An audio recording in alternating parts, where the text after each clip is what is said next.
do Senhor, amém, irmãos? Eu quero brevemente trazer uma reflexão e falar um pouco sobre nós, entendendo que nós somos identificados como a Igreja de Jesus nesta terra. Então vamos ler um texto que está no Novo Testamento, primeira carta de Paulo ao irmão Timóteo, no capítulo 3, vamos ler o versículo 14 e o versículo 15. E a partir daí a gente começa a meditar um pouco, a entender um pouco sobre o nosso papel como Igreja de Jesus. E assim nós aprendemos um pouco mais. Primeira carta de Paulo ao irmão Timóteo, capítulo 3, versículo 14 e o versículo 15.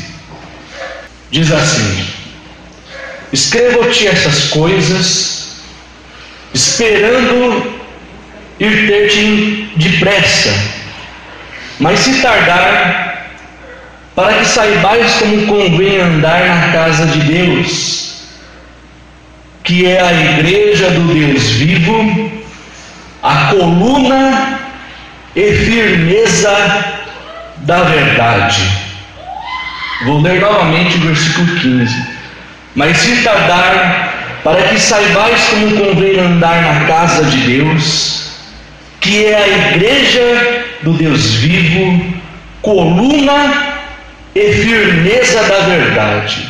Coluna e firmeza da verdade. Naturalmente, quando recebemos um convite a ir até a igreja, ou quando também convidamos alguém para ir até a igreja, é comum e é natural, e não digo que seja errado, mas é comum que o convite seja mais ou menos assim, dirigido a uma pessoa que está aflita, com dificuldades, com problemas, com aflições. E o convite é mais ou menos assim: olha, um dia eu estava parecido com você, eu fui até a igreja e minha vida mudou. Meus problemas foram resolvidos ou parcialmente resolvidos, a minha vida está bem melhor que antes. Não é assim, irmão? É natural, é comum e funciona, é assim. Só que o nosso papel como igreja, ou a igreja em si, que é o corpo de Cristo, está muito mais além do que ser um lugar ou de ser um ambiente de convivência para resolver possíveis problemas do dia a dia que nós enfrentamos e que são muitos.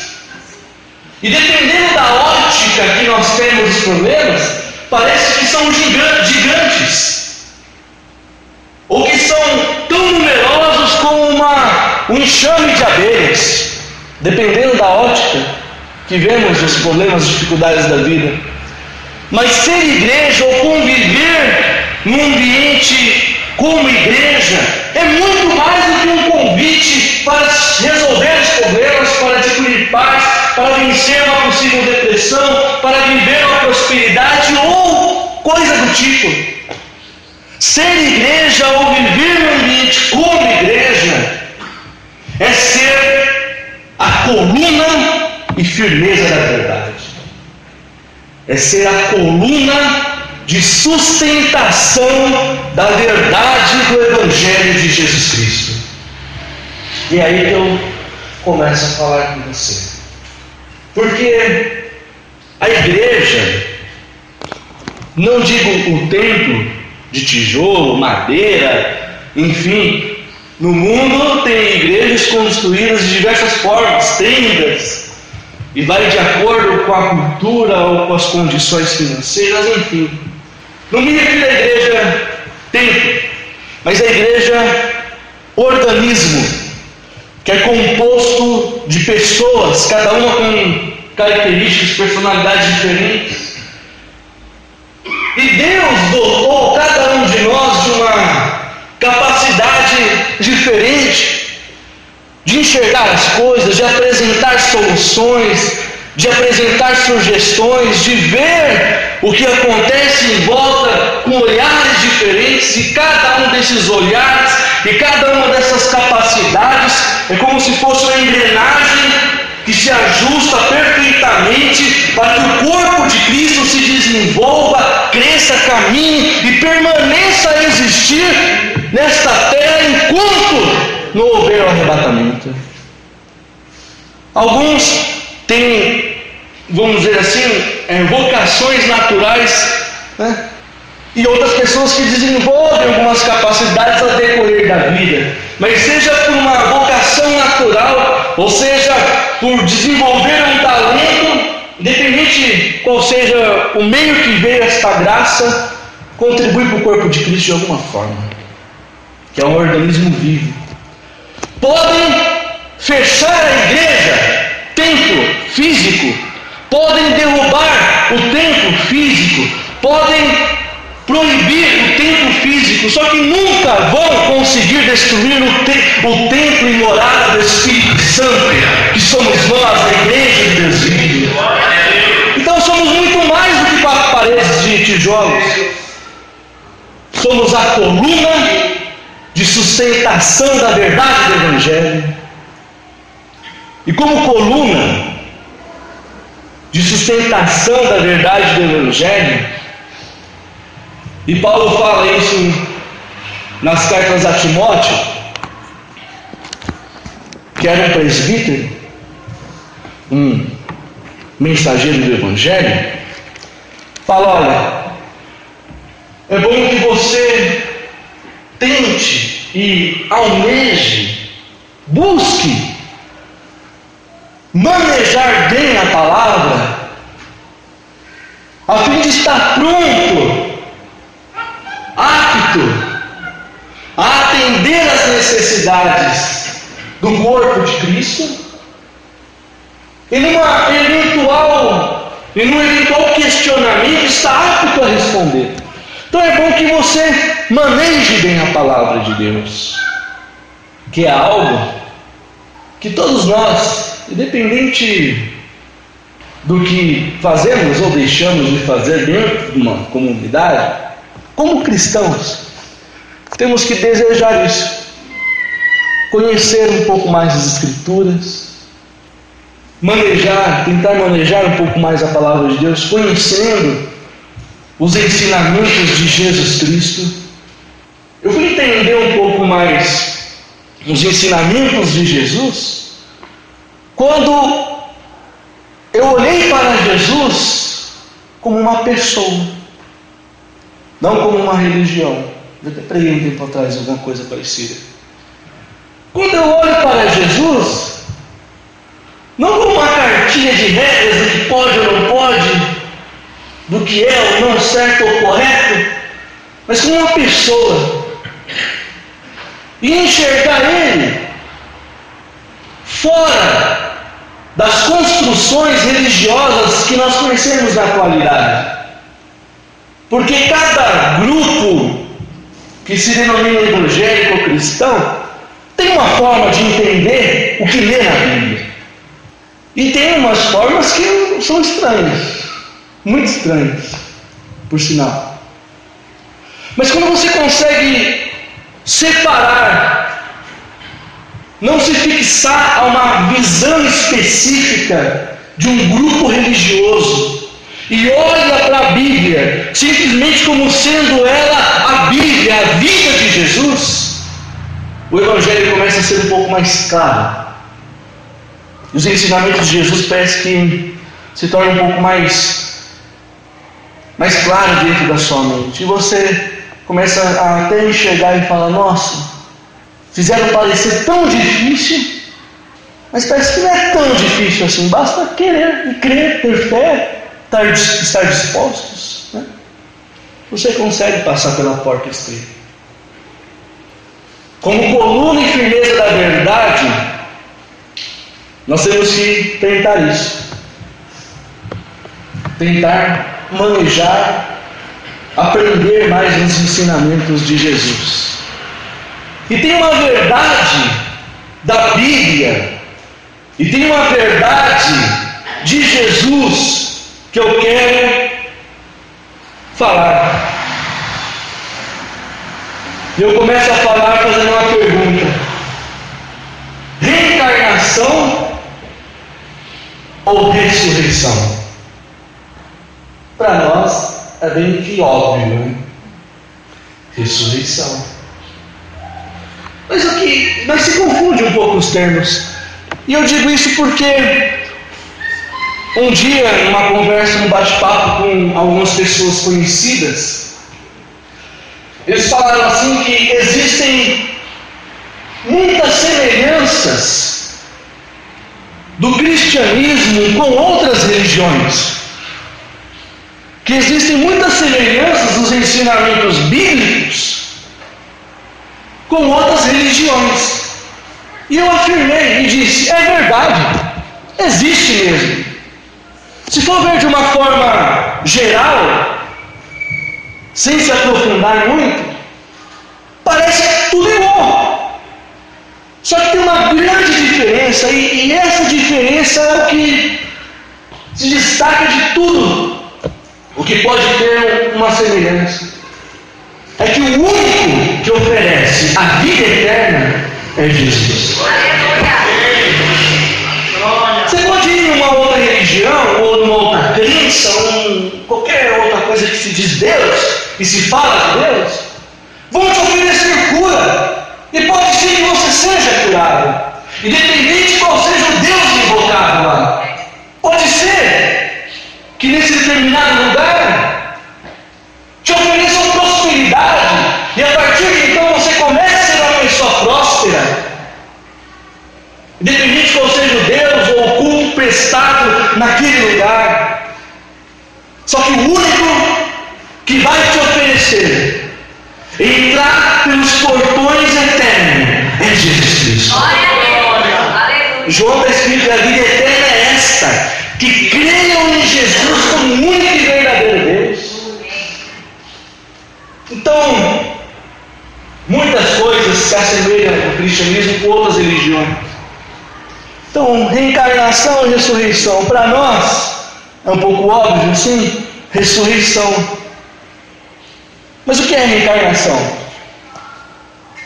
Bem básico. É o ato do espírito humano voltar à vida em outro corpo, com outra consciência, com a finalidade de evoluir ou evolução do espírito através de penitências ou uma missão correlata com a vida anterior. Mais ou menos é isso. É o espírito da pessoa volta a vir em outro corpo, com outra consciência, não se lembrando do que aconteceu na vida passada, para pagar uma penitência, ou seja, vai ver que na outra vida foi um cara ruim, então aqui ele vai ter que ter a missão de fazer coisas boas para pagar o que ele fez na vida passada, e assim ele vai evoluir no espírito até atingir um lugar que ninguém nunca atingiu. Mais ou menos isso, reencarnação. Ressurreição é o ato do espírito humano, porque o espírito, com letra minúscula, o espírito humano é igual o fôlego de vida que em Gênesis foi soprado em nós. Então, Deus soprou o fôlego de vida e o homem se tornou uma alma vivente. Então, esse espírito que eu me refiro é isso. É o espírito divino, o espírito humano. Volta à vida no mesmo corpo, com a mesma consciência, sabendo de quem ele é. E da ressurreição se diz, tem duas formas de ressurreição. A primeira, um exemplo bem claro que todo mundo conhece, é a ressurreição de Lázaro. Essa, vamos dizer, a primeira modalidade, o primeiro manifestação que pode ter de ressurreição. É a pessoa que está viva, que morre, e por algum milagre, por algum motivo divino, ela volta à vida. Levanta do caixão, sai do túmulo e volta à vida no mesmo corpo e com a mesma consciência, igual Lázaro. Ele ressuscitou dos mortos, voltou com o mesmo corpo que tinha antes. A Bíblia fala que foram mais ou menos 4 dias, né? Então o corpo já estava fedendo, em decomposição. Então a ressurreição, o poder da ressurreição regenerou toda a estrutura física, e ele voltou no mesmo corpo, e ele voltou com a mesma consciência. Ou seja, Lázaro ressuscitou sabendo que ele era Lázaro, e quem eram as pessoas que estavam ao redor, e continuou a vida dele, sei lá por quantos anos, até morrer, e morrer mesmo de vez. Essa é a primeira manifestação que pode ter de ressurreição. E a segunda, ou o segundo tipo de ressurreição, é a ressurreição para a eternidade. Ou seja, aquela que vai acontecer no arrebatamento. E aí eu quero ler um pouco com vocês a Bíblia. 1 Coríntios, capítulo 15, versículo 51. Essa é a ressurreição para a eternidade. Aqui que vos digo um mistério. Na verdade, nem todos dormiremos, mas todos seremos transformados. No momento, num abrir e fechar de olhos, ante a última trombeta. Porque a trombeta soará, e os mortos ressuscitarão incorruptíveis, e nós seremos transformados, nós os vivos, seremos transformados. Porque convém que isso que é corruptível se revista de incorruptibilidade, e que isso que é mortal se revista de imortalidade. E quando isso que é corruptível se revestir de incorruptibilidade, e isso que é mortal se revestir de imortalidade, então se cumprirá a palavra que está escrito: tragada foi a morte na vitória. Onde está a morte o teu aguilhão? Onde está o inferno a tua vitória? Ora, o aguilhão da morte é o pecado, e a força do pecado é a lei. Mas graças a Deus que nos dá a vitória por nosso Senhor Jesus Cristo. Então Paulo fala aqui que nem todos vão dormir, ou seja, nem todos vão morrer fisicamente antes que aconteça o arrebatamento. Muitos e milhões vão estar vivos, vivendo a sua vida, enquanto aqueles que já morreram em Cristo vão estar lá sepultados. Mas quando soar a trombeta, antes de soar a última trombeta, Jesus nos céus, num piscar de olhos, uma fração de milésimos de segundos, milagrosamente, os mortos vão ressuscitar e vão se encontrar com Jesus nos ares para a eternidade lá no céu. Ressurreição para a vida eterna. E a ressurreição é uma verdade tão forte, é uma verdade tão essencial para a fé cristã, que quando Jesus ressuscitou dos mortos, os fariseus e saduceus, os religiosos da época, pagaram propina para aqueles que guardavam o sepulcro de Jesus falar que o corpo dele foi roubado. Lá em Mateus, no final de Mateus está escrito isso. Daí o motivo dos judeus não acreditarem em Jesus, um dos motivos, né? Porque lá atrás, na ressurreição de Jesus, foi paga propina, os guardas mentiram a respeito da ressurreição e falar que o corpo de Jesus foi roubado. Mas mentira tem perna curta, né? Jesus, depois de alguns dias, aparece entre os discípulos. Depois da ressurreição, passa um período de 40 dias entre a igreja que se formava naquela época. E a ressurreição de Jesus é um exemplo também de ressurreição, porque ele voltou à vida no mesmo corpo e com a mesma consciência, ou seja, eu sou Jesus. Não voltou à vida, o que eu estou fazendo aqui? Quem sou eu? Que marcas são essas? Não, voltou sabendo, eu sou Jesus e daqui a pouco eu estou subindo. Que foi o que aconteceu? Com os discípulos ali, Jesus é elevado, a ascensão de Cristo, né? Elevado aos céus. E lá, ele está sentado à destra do trono de Deus. Mas essa verdade é tão essencial para a fé cristã que pagaram essa propina mais de 2.000 anos atrás e inventaram a reencarnação para suprimir o poder da ressurreição. E Paulo explica por que isso no versículo 12. E eu quero ler com os irmãos também. 1 Coríntios capítulo 15, versículo 12 ao 22.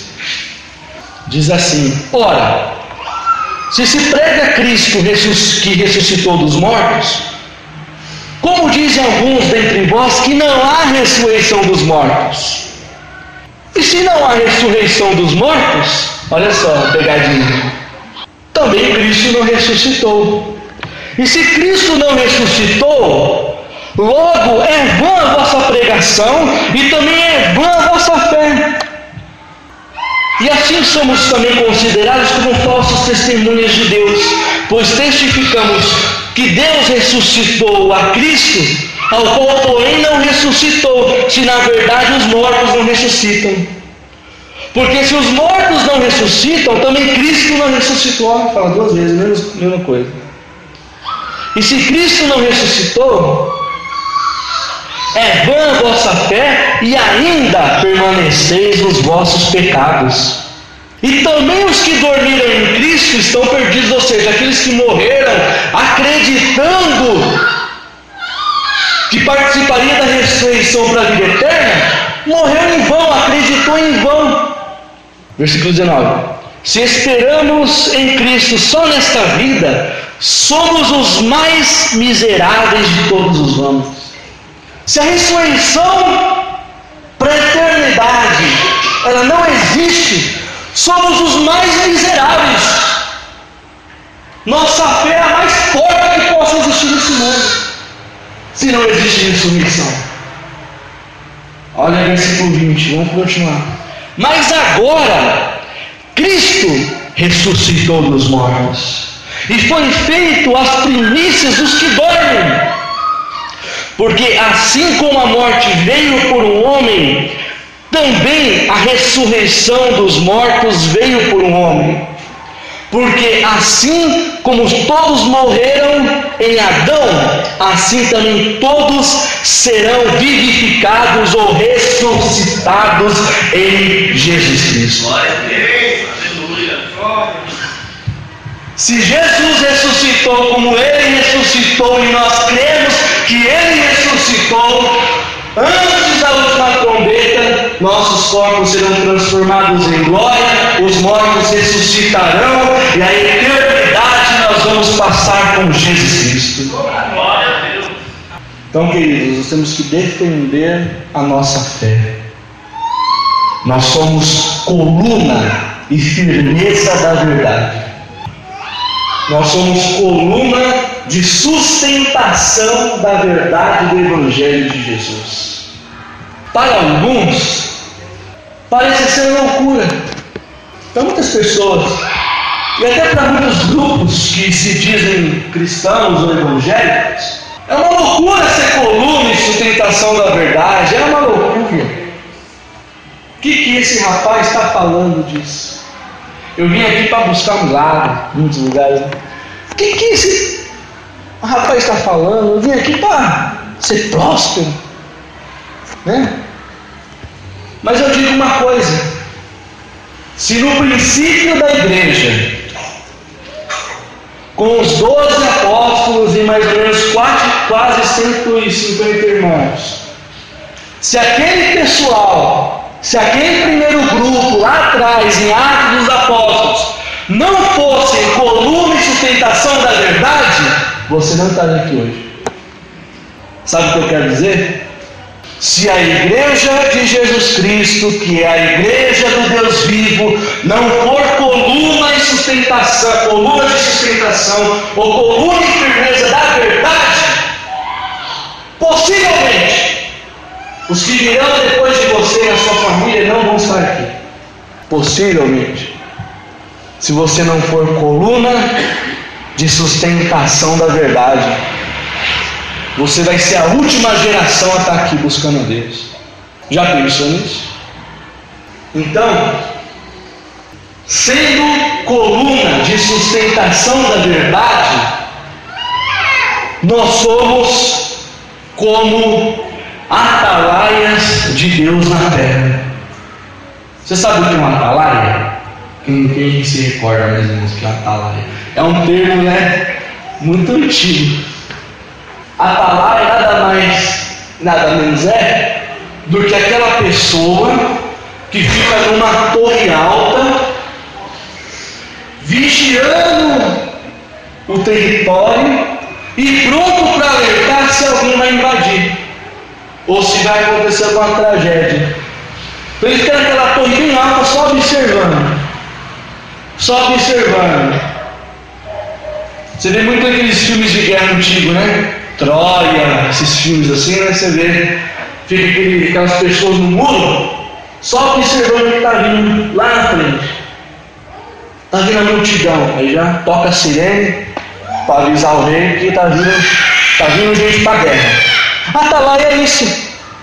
Atalaia é um vigilante que observa o que acontece ao redor e que está pronto para alertar aqueles que lhe protegem. Então, irmãos, como coluna de sustentação da verdade, somos atalaias de Deus nessa terra. Ou seja, resumindo numa frase, nós alertamos o mundo: Jesus está voltando, volte para Ele. A primeira igreja teve uma função importante para que eu e você estivéssemos aqui hoje. E você tem uma função importante para que outros venham e se agreguem a nós aqui. Amém, irmãos? Se coloque de pé, ou se quiser ficar sentado também pode. Nós vamos orar, né? Não tem uma fórmula mágica para oração, simplesmente tenha fé. Fé na verdade do Evangelho de Jesus. Feche os olhos, fale com Deus, apresente a sua família, apresente a sua vida, o seu coração. Aleluia. Senhor nosso Deus e nosso Pai, Deus Todo-Poderoso, nos colocamos na Tua presença, na fé de Jesus Cristo, Filho de Deus, porque Jesus, Ele é o Rei da Glória.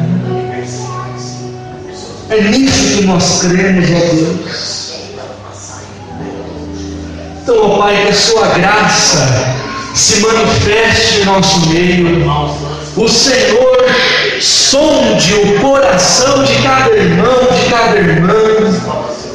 O Senhor conhece a vida de cada um. Então que a Tua graça venha atingir as mais diversas áreas da vida do Seu povo, e que o Senhor cumpra em nós as Suas palavras, as Suas promessas, ó Deus. Ajuda Teu Filho a ser uma coluna de sustentação da verdade, a ser uma coluna e firmeza dos ensinamentos de Jesus Cristo.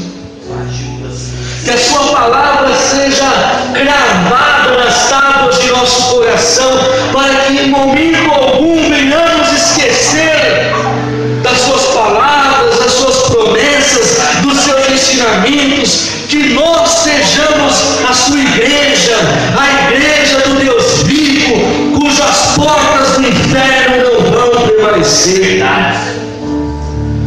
Derrama, ó Deus, o teu Espírito Santo, purifica o nosso coração, ajuda a vencer as nossas fraquezas, as nossas dificuldades, porque somos falhos, somos pecadores e carecemos do teu auxílio, da tua ajuda para viver uma vida que agrade o teu coração. Então enche-nos do teu Espírito Santo, transporte em nós o amor da sua palavra, o amor por ti, ó Deus.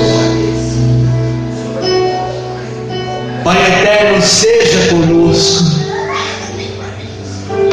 sua presença seja conosco, a sua presença habite dentro de nós. Porque se não for assim, não queremos prosseguir sem ti, sem a tua bênção, sem a tua graça, Deus. Em nome de Jesus, Pai, que a sua graça se manifeste na família de cada um que está aqui. Ajude na resolução dos conflitos, ajude prosperando esse lar, prosperando esta casa. Nós não dependemos da política deste mundo, nós dependemos tão simplesmente das suas promessas, que a tua graça nos basta. Então prospera a família de cada um, resgata a família de cada um, que os aguilhões do pecado, os aguilhões do vício, os aguilhões da maldade não prevaleçam nesta família, mas que a tua salvação, a eternidade do Senhor se manifeste, Deus. Em nome de Jesus, que passamos a viver a eternidade desde já dentro de nós, a paz, a alegria que só quem é salvo em Jesus consegue experimentar. Que a tua proteção seja sobre nós, ó Pai, para que mesmo em tempos difíceis sejamos coluna de sustentação da tua palavra, possamos ser o remanescente do Senhor em meio a um povo que esqueceu de ti, Pai, e que em nós brilhamos o Evangelho, e que possamos salgar esta terra com a palavra do Senhor. Em nome de Jesus, nós te agradecemos pela nossa vida, te agradecemos pela nossa família, te agradecemos pela pessoa que agora está do nosso lado, compartilhando da mesma fé. Em nome de Jesus, amém. Amém. Vamos aplaudir a palavra de Deus.